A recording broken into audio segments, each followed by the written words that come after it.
For Oliver, what are the mechanisms in place to ensure that competitors practice proper underwater conduct and refrain from manipulating marine life? Yeah, that's a very tricky issue, no? I see William already smiling about this. But for the Anilao event that we do, maybe we can break it down into three parts, no? Number one, we introduce rules and categories and how do you say a point system which discourages manipulated images. So that alone will already like the competitor will think, you know, if I do something here, the judges will find out, you know, will know automatically that something was done to this photo or something was done to this creature. So that's the first step in us trying to discourage the rules, the categories, and the point system. Second, and I think Ivan can add something to this later, is the local community in Anilao, meaning the dive guides, the operators, and the resorts. Before every competition, we actually hold a dive guide briefing, wherein all the guides participating, all the operators, we all sit down and talk about the rules, what to do, what not to do, remind your guests not to touch anything, remind your guests that has to be the way it is.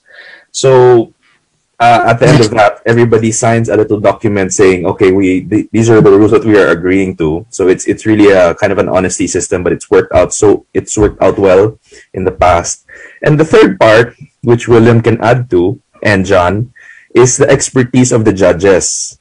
These judges, like I mentioned earlier, they can look at a picture and immediately know if something is out of place, if this creature should not be beside this substrate or beside this other coral or whatever it is. So the combination of these three things is, in our hope, really discourages manipulation. And after all, it's a shootout format also, so everybody has to try and work with whatever they find. So it's not really how rare the creature is or how well set up, but it's usually in the moment and how it was captured. So yeah, those are the three things I think that we are trying to implement to really avoid marine manipulation. And Ivan, do you have something to say on this item also? Yes, when it comes to marine manipulation, you can easily, for us, we've been always underwater, always seeing the creatures around. So we know where the creature lives. We know whether the house is touched or not. So it's very easy to tell whether they are in their habitat. Once you remove them from their habitat, you're in big trouble. Way back 10 years ago, the competition, way back 10 years ago and more, you can see some shrimps on a starfish, so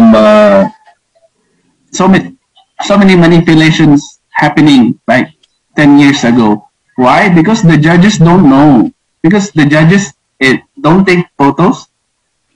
The judges is not a diver. The judges is not a marine biologist. So now they can't trick us anymore.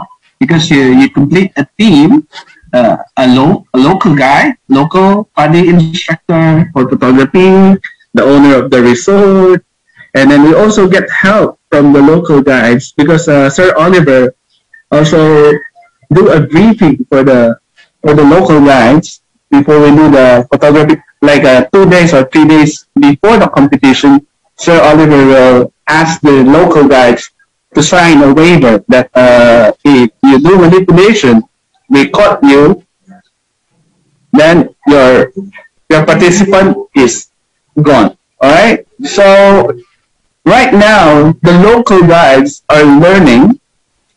We also share our experience with the photography and also taking care of the natural habitat of the critters, because if we disturb them a lot, so there's no more to come back.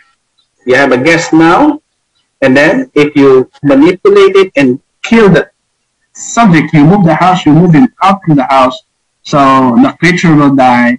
So in the next generation, our kids have no more also the guests will be gone. So the local is now learning because of this competition, and that's helping a lot. That's a positive result.